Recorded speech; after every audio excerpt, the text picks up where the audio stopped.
السلام علیکم ورحمۃ اللہ وبرکاتہ۔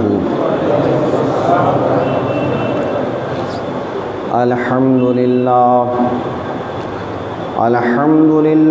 رب العالمین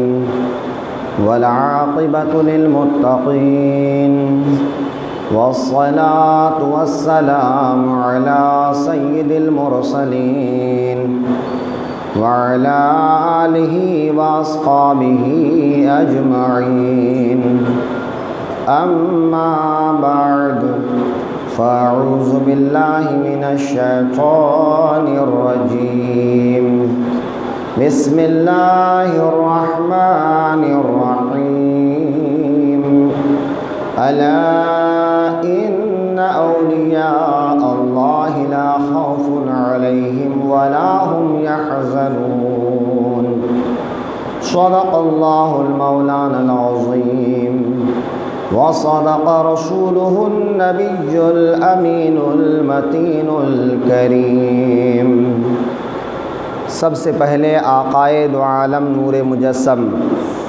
حضور سرور دو عالم صلی اللہ علیہ وآلہ وسلم کی بارگاہ میں درود و سلام کا نذرانہ محبت پیش کریں۔ اللہم صلی علی سیدنا مولانا محمد بارک وسلم، صلاۃ و سلاما علیک یا رسول اللہ صلی اللہ تعالی علیہ وآلہ وسلم۔ یہ ماہ مبارک صفر المظفر ہے، جس کی 25 تاریخ کو امام احمد رضا خان فاضل بریلوی علیہ الرحمۃ والرضوان کا وصال شریف ہوا۔ اسی نسبت سے 25 صفر کو عرس اعلیٰ حضرت کے طور پر دنیا بھر میں محفلیں منعقد کی جاتی ہیں۔ انشاءاللہ آنے والے جمعرات کو بعد نماز عشاء ہم لوگ بھی ایک چھوٹی سی محفل منعقد کریں گے۔ اس سے قبل آج میں نے چاہا کہ امام احمد رضا کی حیات اور خدمات کے تعلق سے آپ کے سامنے کچھ معروضات پیش کروں۔ آج کی تقریر کا عنوان امام احمد رضا خان فاضل بریلوی علیہ الرحمۃ والرضوان کی ذات ستودہ صفات ہیں۔ کسی نے کیا ہی خوب کہا ہے، آسماں تیری لحد پر شبنم افشانی کرے، آسماں تیری لحد پر شبنم افشانی کرے، حشر تک شان کریمی ناز برداری کرے، حشر تک شان کریمی ناز برداری کرے، اور این سعادت بزور بازو نیست، این سعادت بزور بازو نیست، تا نبخشد خدائے بخشندہ، تا نبخشد خدائے بخشندہ۔ عزیزان محترم، آج پوری دنیا میں ایک نام جو مسلمانوں کے دلوں کی دھڑکن بنا ہوا ہے، وہ امام احمد رضا خان فاضل بریلوی علیہ الرحمۃ والرضوان، جن کو ہم اور آپ اعلیٰ حضرت مجدد دین و ملت امام احمد رضا خان کے نام سے بھی موسوم کرتے ہیں۔ اعلیٰ حضرت فاضل بریلوی علیہ الرحمۃ والرضوان کی ذات ایک ہماگیر شخصیت ہے، ہمہ جہت شخصیت ہے، ایک عبقری شخصیت ہے، ایک فرد واحد نہیں بلکہ ایک مکمل جماعت ہیں۔ امام احمد رضا خان فاضل بریلوی علیہ الرحمۃ والرضوان جیسے لوگ برسوں میں نہیں، سالوں میں نہیں بلکہ صدیوں میں کبھی ایک پیدا ہوتے ہیں۔ امام احمد رضا خان نے دین اسلام کی جو خدمت انجام دیا ہے، جو مسلمانوں کے دین و ایمان کی حفاظت کا نمایاں کام کیا ہے، وہ آپ کو اس کے بعد نہیں ملتی ہے، ایسی کوئی مثال نہیں ملتی ہے۔ امام احمد رضا خان فاضل بریلوی علیہ الرحمت و رضوان کی ذہانت اور خدا داد صلاحیت کا یہ عالم ہے کہ آپ 13 سال 10 مہینے 5 دن کے جس دن ہوتے ہیں اس دن آپ کو عالم فاضل مفتی کی سند دے کر آپ کے سر پہ دستار افتاء اور دستار فضیلت باندھ دی جاتی ہے۔ اب آپ غور کریں کہ ایک 13 سال کا لڑکا جو ابھی کھیل کود میں مصروف ہوتا ہے، لیکن امام احمد رضا خان فاضل بریلوی تمام علوم عقلیہ اور نقلیہ سے آپ فراغت حاصل کرتے ہیں۔ امام احمد رضا خان نے 50 سے زیادہ فنون پر فن، جیسا کہ آپ آج کے حساب سے سمجھتے ہیں کہ انگلش ایک الگ فن ہے، میتھ ایک الگ فن ہے، جغرافیہ ایک الگ فن ہے، اسی طرح سے اسلامی علوم کے اندر بھی بہت سارے فنون ہیں۔ مثال کے طور پر نحو ایک فن ہے، صرف ایک فن ہے، منطق ایک فن ہے، فقہ ایک فن ہے، اصول فقہ ایک فن ہے، حدیث ایک فن ہے، اصول حدیث ایک فن ہے، علم تفسیر ایک فن ہے، اور علم تفسیر کے اصول و قواعد ایک فن ہے، اسماء الرجال ایک فن ہے، علم معانی ایک الگ فن ہے، علم بدیع ایک الگ فن ہے، علم لغت ایک الگ فن ہے، علم فصاحت ایک الگ فن ہے، علم بلاغت ایک الگ فن ہے، علم حیات ایک الگ فن ہے، علم توقیت ایک الگ فن ہے، علم جفر ایک الگ فن ہے، علم حیات و لغارتم ایک الگ فن ہے۔ اس طرح سے 50 علوم سے زیادہ فنون پر امام احمد رضا نے 1000 سے زائد کتابیں لکھی ہیں۔ آپ سوچ سکتے ہیں، میں نے مفتی شریف الحق صاحب علیہ الرحمت و رضوان کی تحقیق بہت پہلے پڑھا تھا کہ امام احمد رضا خان فاضل بریلوی 1/4 سائز کے صفحات پر اگر ان کی تحریروں کا حساب لگایا جائے تو 80 سے زائد صفحات وہ روزانہ لکھتے تھے، روزانہ 80 سے زائد، اور دوسری تحقیق کے مطابق 100 صفحات سے زائد امام احمد رضا خان فاضل بریلوی لکھتے تھے۔ جب آپ لکھتے تھے تو آپ کے لکھے ہوئے صفحات کو نقل کرنے کے لیے 4 علماء کرام اسے نقل کرتے تھے،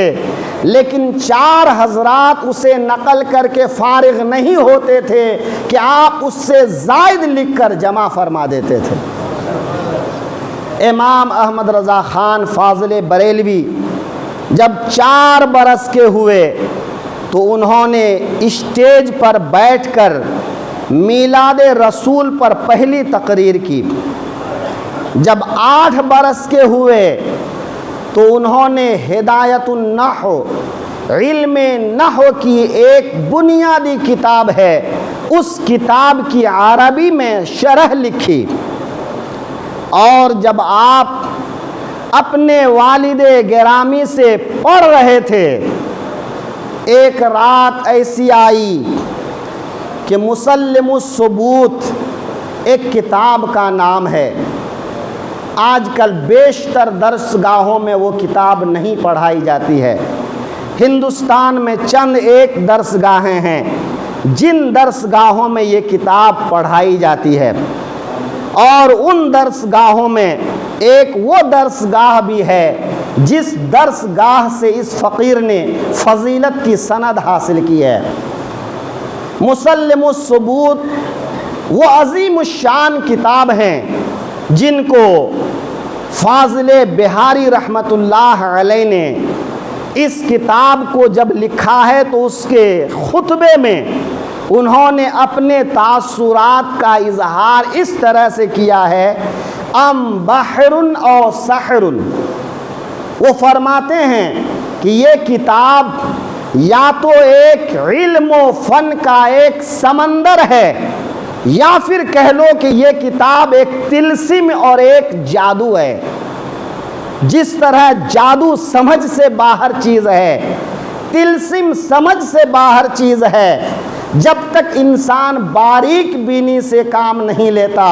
تب تک وہ نہیں سمجھ پاتا ہے، ویسے ہی یہ کتاب مسلم الثبوت ہے، ایک سمندر کی طرح ہے۔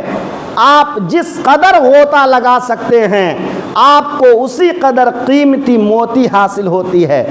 اور ہم نے جب اس کتاب کو پڑھا تو واقعی ایسا لگا کہ وہ کتاب اصول فقہ کی ایک کتاب ہے، لیکن کبھی دیکھیے تو فقہی ضوابط اور قواعد پر گفتگو ہے، کہیں اصول فقہ پر گفتگو ہے، کہیں منطق پر گفتگو ہے، کہیں فلسفی دلائل موجود ہیں، کہیں اور دیگر فنون کے دلائل موجود ہیں، یعنی ایک کتاب میں تمام فنون کے قواعد و ضوابط کو انہوں نے ایک جگہ پر پرو دیا ہے۔ اس کتاب کو امام احمد رضا خان فاضل بریلوی اپنے والد ماجد سے پڑھتے ہیں، حضرت مولانا نقی علی خان رحمۃ اللہ علیہ۔ حضرت مولانا نقی علی خان رحمۃ اللہ علیہ خاتم المحققین اور خاتم المتکلمین کے لقب سے یاد کیے جاتے ہیں، یعنی ان کے والد ایک باضابطہ مفتی، باضابطہ مصنف، ایک باضابطہ متکلم، یعنی علم کلام جو سارے علوم میں سب سے زیادہ مشکل فن ہیں، اس میں آپ کے والد ماجد کو مکمل دسترس حاصل ہے۔ امام احمد رضا خان اپنے والد سے پڑھتے ہیں۔ اس کتاب کو پڑھتے ہوئے ایک بحث آتی ہے کہ مصنف کی عبارت پر بظاہر ایک اعتراض وارد ہوتا ہے، لیکن اس اعتراض کا جواب حل نہیں ہو رہا ہے۔ اعلی حضرت کے والد کتاب بند کرتے ہیں اور فرماتے ہیں میاں آگے کل پڑھیے۔ کتاب رکھ دیتے ہیں، رات دیر گزر جاتی ہے۔ امام احمد رضا خان کے والد محترم رات کے آخری پہر میں آنکھ کھلتی ہے تو دیکھتے ہیں کہ امام احمد رضا کے حجرے کی لائٹ جل رہی ہے۔ آپ نے دروازے پر دستک دی اور اتنے میں اندر سے ہاتھ پر یوں ہاتھ مارنے کی آواز آئی اور امام احمد رضا خان خوشی سے اچھل پڑے۔ امام احمد رضا خان فاضل بریلوی علیہ الرحمت و رضوان کے والد نے پوچھا، منو میاں، ان کو پیار سے آپ کے والد منو میاں کہا کرتے تھے، منو میاں ابھی تک آپ سوئے نہیں؟ تو امام احمد رضا خان فاضل بریلوی فرماتے ہیں، ابا حضور، آپ نے کتاب کی جس عبارت پر ایک اعتراض واقع ہونے کی بات کی تھی، میں اسی عبارت پر غور کر رہا تھا اور میں نے اس عبارت کو حل کرنے کے لیے اس کے کنارے میں حاشیہ لکھ دیا ہے۔ الحمدللہ وہ عبارت اس طرح سے میں نے حل کیا ہے کہ اس عبارت پر سرے سے کوئی اعتراض وارد ہی نہیں ہوتا ہے کہ اس کے جواب دینے کی حاجت ہو، اس کا حل اس طرح سے موجود ہے۔ امام احمد رضا کے والد حاشیہ پڑھتے ہیں اور ارشاد فرماتے ہیں، احمد رضا تم مجھ سے پڑھتے نہیں، مجھ کو پڑھاتے بھی ہو۔ امام احمد رضا کی ذہانت کا یہ عالم ہے۔ فاضل بریلوی علیہ الرحمت و رضوان نے 1000 سے زائد کتابیں تحریر فرمائیں۔ ان کتابوں میں 200 سے زائد رسالے ہیں، کچھ چھوٹی کتابیں ہیں اور کچھ بڑی کتابیں ہیں۔ ان میں ایک عظیم الشان کتاب فتاوی رضویہ، جن کا نام العطایہ النبویہ فی الفتاوی رضویہ کے نام سے موسوم ہے، اور 12 جلدوں پر وہ مشتمل ہے۔ 500 600 400 صفحات پر ایک جلد مشتمل ہے، اور وہ 12 جلد میں ہے، اور اسی کو تحقیق و تخریج کر کے جب علماء نے نیا ایڈیشن چھاپا ہے تو وہ 30 جلد سے بھی زیادہ ہے۔ امام احمد رضا خان فاضل بریلوی علیہ الرحمت و رضوان نے اپنی حیات میں جو فتاوے لکھے اور جن کی نقل محفوظ رکھی گئی، کیونکہ اکثر فتاوی لکھنے کے دوران نقل موجود نہیں رکھ پاتے ہیں، بسا اوقات نقل کرنے میں چوک ہو جاتی ہے یا کاغذ ادھر ادھر ہو جاتا ہے تو نقل باقی رہ جاتی ہے۔ تو جو نقل محفوظ رکھے، آج تو ہمارے دور میں زیروکس مشین ہے کہ ہم لوگ فتاوی لکھ کر زیروکس مشین میں اسے زیروکس کروا کے رکھ لیتے ہیں۔ 17 سال کی مدت میں نے جو فتاوے لکھے ہیں، ان فتاوے کا زیروکس جو میرے پاس محفوظ رہا ہے وہ کئی سو صفحات پر مشتمل ہیں الحمدللہ۔ تو اعلیٰ حضرت فاضل بریلوی نے تقریباً 40 سال جو فتاوے لکھے، ان کی جو نقل موجود ہے وہ 12 جلدوں پر مشتمل ہے، اور تحقیق کے بعد جو اس کا ترجمہ شائع ہوا ہے وہ 30 جلدوں پر مشتمل ہے۔ شہنشاہ عالمگیر رحمت اللہ علیہ نے 500 علماء کرام کی ایک جماعت متعین کی، اور انہوں نے فقہ حنفی پر ایک کتاب لکھنے کو کہا۔ ان علماء کو پوری سہولیات دی گئیں،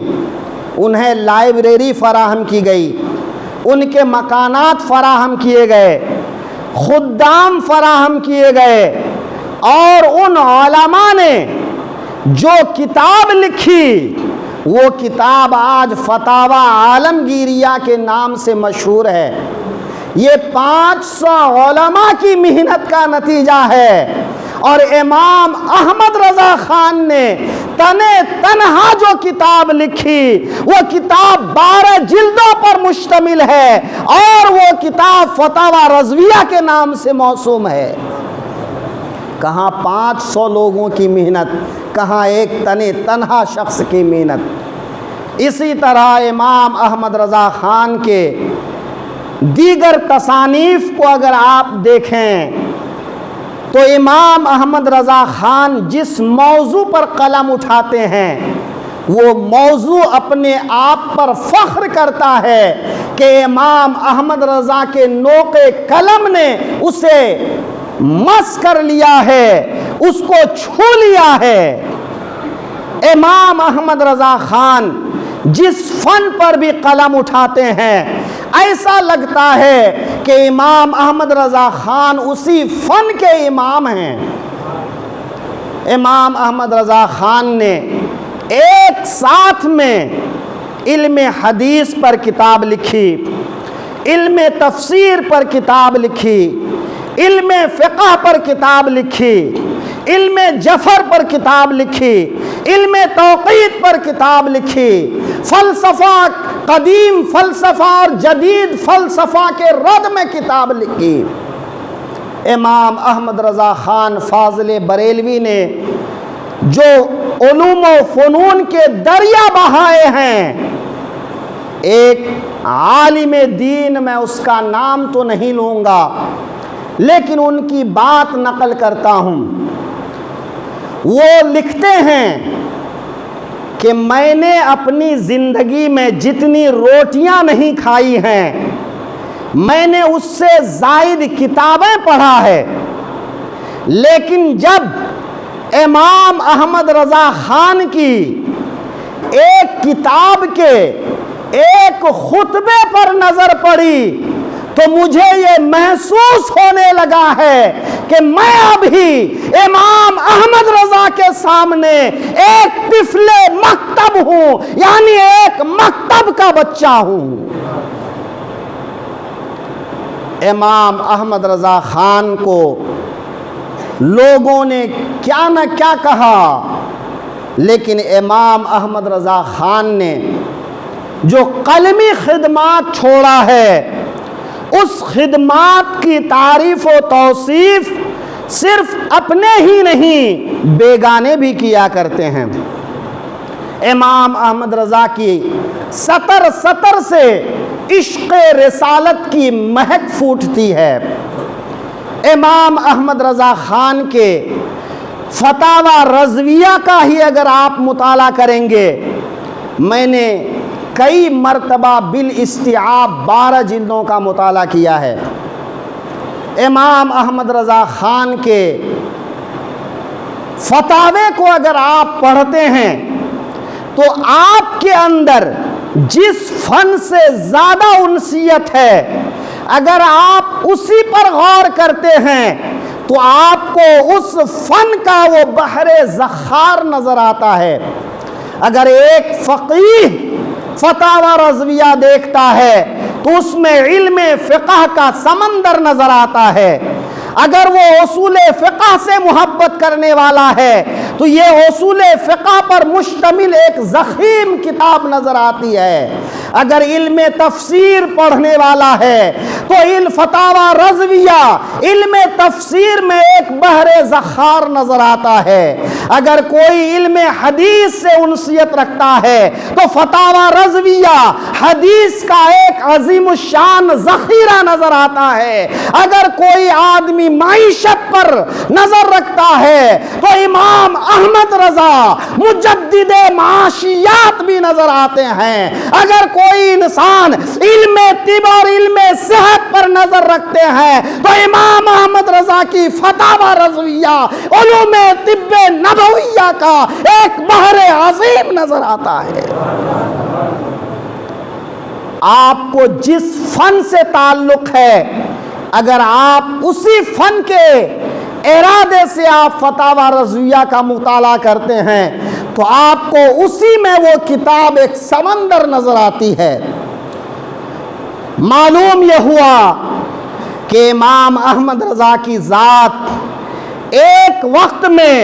وہ فقیہ بھی ہیں، وہ محدث بھی ہیں، وہ مفسر بھی ہیں،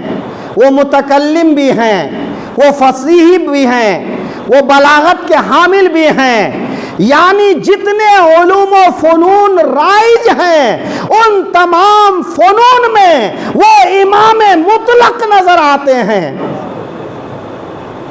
آپ فتاوی شامی دیکھیں، در مختار، رد المحتار، فتاوی شامی فقہ حنفی کی ایک مستند کتاب ہے، لیکن اس مستند کتاب پر جگہ جگہ پر امام احمد رضا خان اپنے افادات کا اضافہ کرتے ہیں اور فرماتے ہیں کہ جو افادات میں نے اپنے طور پر پیش کیے ہیں وہ افادات آپ کو اس سے پہلے کی کتابوں میں نظر نہیں آئے گی۔ اسی لیے جگہ جگہ پر امام احمد رضا فتاوی رضویہ میں مسلسل تسلسل کے ساتھ آپ عبارات نقل کرتے ہیں کہ ان سے پہلے کس فقیہ نے، کس عالم دین نے اس بات کے تعلق سے کیا دلیل پیش کی ہے، آپ اسے تسلسل کے ساتھ بیان فرماتے ہیں اور پھر آخر میں آپ اقول لکھ کر اپنا فیصلہ سناتے ہیں تو آپ کو یہ محسوس ہوتا ہے کہ امام احمد رضا کی نظر جس علوم و فنون کے انتہائی تک پہنچا ہوا ہے، بعض علماء اس کے ایک کنارے تک پہنچتے ہیں، لیکن امام احمد رضا اس میں مکمل دستگاہ رکھتے ہیں۔ امام احمد رضا خان فاضل بریلوی کو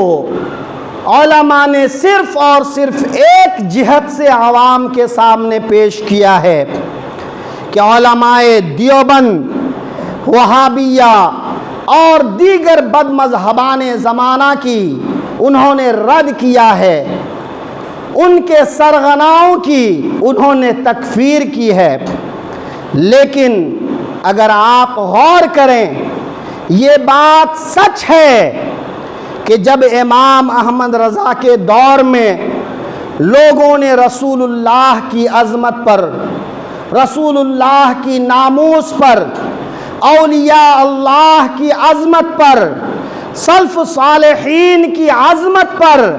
زبان درازیاں کرنے کی کوشش کی ہے، تو امام احمد رضا نے اس کا دندان شکن جواب دیا ہے، یہاں تک کہ ان کی عبارتوں کو علماء عرب کے سامنے عربی زبان میں منتقل کر کے جب انہوں نے پیش کیا ہے تو علماء عرب نے اتفاق کے ساتھ فتویٰ دیا ہے کہ ایسی گندی عبارتیں لکھنے والے ایمان سے خارج ہیں، نہ وہ ایمان سے خارج ہیں بلکہ ان کو ان کے عقائد پر مطلع ہونے کے بعد جو مسلمان جانے، ان کے کفر میں شک کرے، وہ بھی اسلام سے خارج ہے۔ من شک فی کفرہ وعذابہ فقد کفر۔ امام احمد رضا خان نے اپنی ذاتی دشمنی کی بنیاد پر، ذاتی عناد کی بنیاد پر، یا اپنے نام کی بنیاد پر، یا اپنے کام کی بنیاد پر کسی پر کفر کا فتویٰ نہیں دیا ہے۔ انہوں نے جو کچھ بھی لکھا ہے وہ عشق رسالت میں جھوم کر لکھا ہے۔ بس ایک حوالہ آپ کے سامنے پیش کرتا ہوں، وہ 5 علماء جن کا نام بنام علماء عرب و عجم نے تکفیر کیا ہے۔ ایک نام اشرف علی تھانوی کا ہے۔ جب امام احمد رضا کے انتقال پر ملال کی خبر مولانا اشرف علی تھانوی کے پاس پہنچتی ہے تو بے ساختہ وہ اپنے ہاتھ اٹھاتے ہیں اور امام احمد رضا کے لیے دعائے مغفرت کرتے ہیں۔ ان کے سامنے بیٹھے علماء طلباء نے کہا کہ آپ اس آدمی کی بخشش و مغفرت کے لیے دعا کرتے ہیں جنہوں نے زندگی بھر آپ کو کافر کہا ہے، تو اشرف علی تھانوی صاحب کا جواب یہ ہے، یاد رکھنا انہوں نے جو کچھ بھی لکھا ہے وہ اپنی ذات کی خاطر نہیں، رسول پاک کی خاطر لکھا ہے۔ انہوں نے عشق رسالت میں جھوم کر لکھا ہے۔ لیکن یاد رکھیے، عشق میں انسان اپنی عقل کھو دیتا ہے، اپنی حدیں پار کر دیتا ہے، لیکن امام احمد رضا فنا فی الرسول ہونے کے باوجود ان کا قلم ذرہ برابر بھی لغزش نہیں کرتا ہے۔ 4 علماء ایسے گزرے جن کے قلم نے خطا نہیں کی، اور ان علماء میں امام احمد رضا کا قلم بھی ہے کہ ان کے قلم نے کبھی خطا نہیں کی، انہوں نے کبھی کسی فتوے سے رجوع نہیں کیا، کسی مسئلے کو بیان کرنے کے بعد یہ نہیں کہنا پڑا کہ میں نے یہ مسئلہ غلط لکھا تھا، غلط بیان کیا تھا، میں اس کی تصحیح کرتا ہوں۔ زندگی میں یہ نہیں کہنا پڑا، ورنہ ہم لوگوں سے اکثر غلطیاں ہو جاتی ہیں۔ اکثر علماء سے چوک ہو جاتی ہے، قلم خطا کر جاتا ہے۔ یہ اللہ کی طرف سے خاص عنایت ہے کہ امام احمد رضا کے قلم کی اللہ نے خاص حفاظت کی ہے۔ اور کیوں نہ ہو، وہ جب لکھتے ہیں تو دل میں غوث اعظم محبوب سبحانی قطب ربانی شیخ عبد القادر جیلانی کی محبت ہوتی ہے، اور نگاہوں میں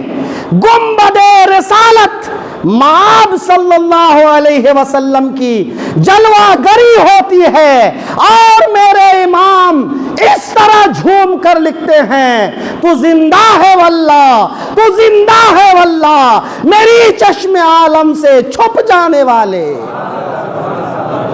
اور جس کے قلم کی حفاظت غوث اعظم فرمائیں، میرے مصطفیٰ فرمائیں، وہ قلم کبھی چوک نہیں سکتا ہے۔ اس لیے علماء نے کہا ہے ابر رحمت تیری مرقد پر